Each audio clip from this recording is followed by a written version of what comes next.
ఆరేళ్ల బాలికపై అత్యాచారం హత్య కేసులో నిందితుడికి సంగారెడ్డిలోని పోక్సో కోర్టు మరణశిక్ష విధిస్తూ తీర్పు చెప్పింది. కేసు పూర్వపరాల్లోకి వెళితే బీహార్కు చెందిన గఫార్ అలీ ఖాన్ బీడీఎల్లో కూలీ పనులు చేస్తుండేవాడు. గతేడాది అక్టోబర్ 16న సంగారెడ్డి జిల్లా బాన్హూరు బీడీఎల్కు చెందిన ఆరేళ్ల బాలికకు కూల్ డ్రింక్ లో మద్యం కలిపి తాగించాడు. ఆపై పతికి చేనులోకి తీసుకెళ్లి అఘాయిత్యానికి పాల్పడ్డాడు. అయితే ఈ విషయాన్ని బాలిక ఎక్కడ బయట పెడుతుందోనని భయపడిన నిందితుడు ఆమెను హత్య చేసి పరారయ్యాడు.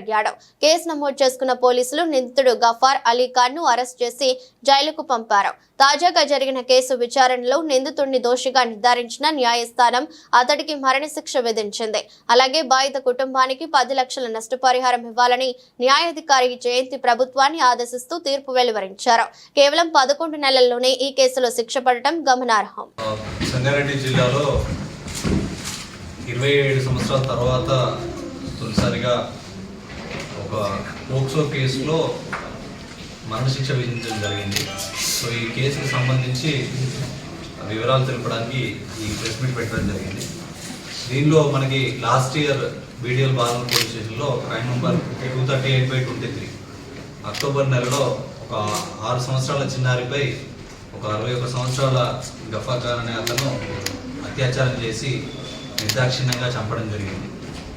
సో ఇమీడియట్గా అక్కడికి ఫస్ట్ ఇన్వెస్టిగేషన్ ఆఫీసర్ ఇప్పుడు బీడీఎల్ బానూర్ ఇన్స్పెక్టర్ రవీందర్ రెడ్డి సీనాథ్ ఫ్రేమ్కి వెళ్ళి బాడీని షిఫ్ట్ చేసి అక్కడ క్రిటికల్ ఎవిడెన్స్ అన్నీ కూడా కలెక్ట్ చేయడం జరిగింది.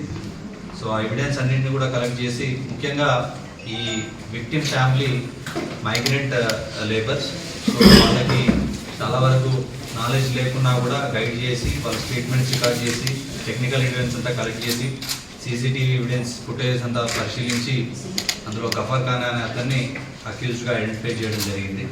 సో అక్కడ క్రిటికల్ ఎవిడెన్స్ అన్నీ కూడా తీసుకొని దాని తర్వాత ఆ అమ్మాయి ఎస్సీ క్యాస్ట్కి చెందిన అమ్మాయి ఉండే వరకు దాన్ని సెక్షన్ కూడా SC/ST యాక్ట్ సంబంధించిన సెక్షన్ పెట్టేసి దాన్ని అప్పుడు మళ్ళీ మా ఆఫీస్లో SP ఆఫీస్ నుండి నెక్స్ట్ ఫర్దర్ ఇన్వెస్టిగేషన్ కోసం అప్పటి DSP పురుషోత్తమ్ రెడ్డికి అప్పగించడం జరిగింది.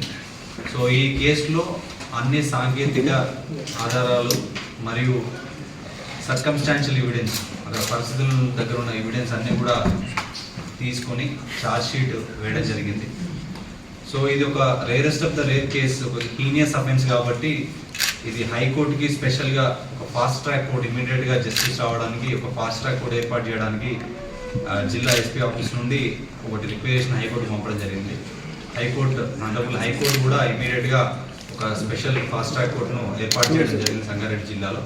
దాంతోపాటు ఈరోజు దీనిలో మనకి ఈ మన జిల్లా పోక్సో కోర్టులో సెక్షన్ 376AB, 363, 302 వీటి 3 అండ్ పోక్సో యాక్ట్ కింద ఈ మరణశిక్ష విధించడం జరిగింది. దాంతోపాటు 10 లక్షల రూపాయల నష్టపరిహారాన్ని ఆ ఫ్యామిలీకి ఇవ్వాలని చెప్పేసి కూడా కోర్టు ఆదేశాలు ఇవ్వడం జరిగింది.